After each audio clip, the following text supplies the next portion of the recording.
C'est déjà disparu. Un suspense Laura Frost, agente du FBI. Livre 4, écrit par Blake Pierce, lu par Caroline. Chapitre 1er. Véronica se débattait désespérément, déterminée à ne pas céder. Elle n'allait pas mourir ici. Pas comme ça, pas aujourd'hui. Elle avait du mal à bouger, même un peu. Celui qui l'avait attachée s'en était assuré.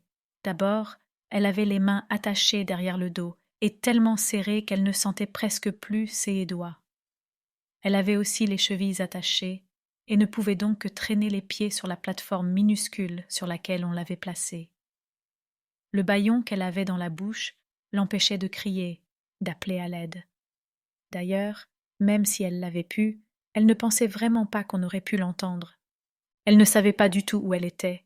Elle n'était jamais allée dans un endroit de ce type. Il ressemblait à un entrepôt abandonné, avec quelques fenêtres cassées qui laissaient entrer une lumière où dansaient des grains de poussière.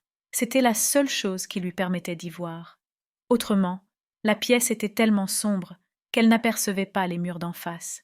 Elle était sûre que la personne qui l'avait emprisonnée ici était partie, mais il faisait si noir qu'il aurait pu y avoir n'importe quoi dans les ombres.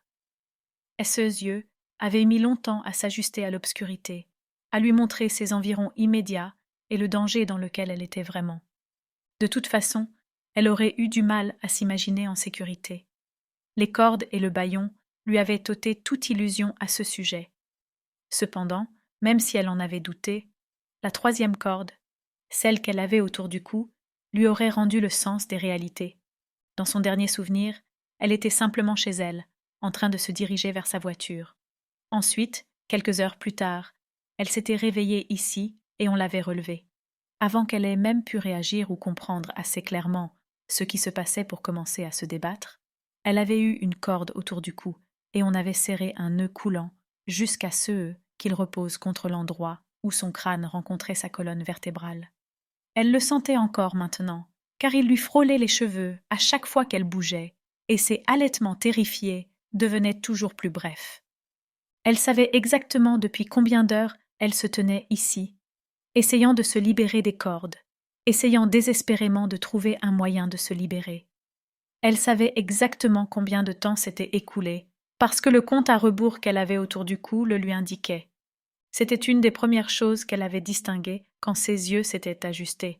Cela avait été terrifiant de sentir quelque chose produire un bruit sourd contre sa poitrine, sans savoir ce que c'était. Elle pensait que c'était peut-être une bombe, mais cela aurait été superflu, parce que le nœud coulant était assez menaçant en lui-même. En fait, il y avait seulement la pendule. Elle était numérique et ressemblait plus à une minuterie qu'à une pendule traditionnelle. Quand elle était finalement arrivée à en lire le cadran en bougeant la tête et en agitant la pendule contre sa propre poitrine jusqu'à ce qu'elle se tourne dans le bon sens, elle avait constaté que 11h50 s'étaient écoulées. Sur 12, supposait-elle. Elle avait passé plus de 11 heures à essayer de se dégager. Elle avait du mal à respirer maintenant, pas parce que la corde se resserrait, mais simplement parce qu'elle avait vraiment peur de mourir.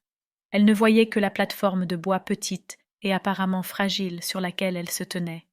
Elle était si fragile qu'elle rebondissait légèrement quand elle essayait de bouger, et plus d'une fois, elle avait failli en dépasser le bord en traînant les pieds pour alors reculer avec horreur. Elle savait que, si elle tombait, la corde était tellement serrée autour de son cou qu'elle ne subirait pas une simple chute. Elle se pendrait. Elle mourrait. Il ne restait que 10 minutes. Personne ne lui avait parlé. Personne ne lui avait dit ce qui se passerait quand le temps serait écoulé. Cependant, Véronica n'était pas idiote. Elle pouvait le déduire par elle-même. La plateforme allait s'effondrer. Elle en était sûre. Elle en avait été sûre dès le moment où elle s'était assez retournée en faisant de minuscules pas traînants et en essayant de ne pas s'étrangler sur la corde. Grâce à cette manœuvre, elle avait constaté que la plateforme était dotée d'un gond sur un côté. La plateforme allait s'effondrer et elle ne pourrait pas se dégager des cordes. Elle respirait irrégulièrement et en sanglotant. Elle n'y voyait presque plus. Elle ne pouvait pas lever la main pour s'essuyer la poussière, les larmes et la sueur des yeux.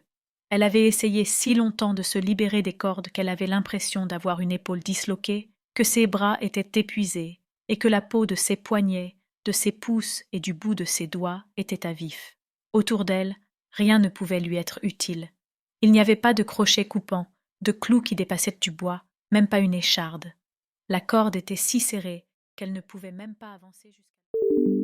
Nous espérons que vous avez apprécié cet aperçu. Pour continuer à écouter ce livre audio sur Google Play Livres, utilisez le lien dans la description de la vidéo.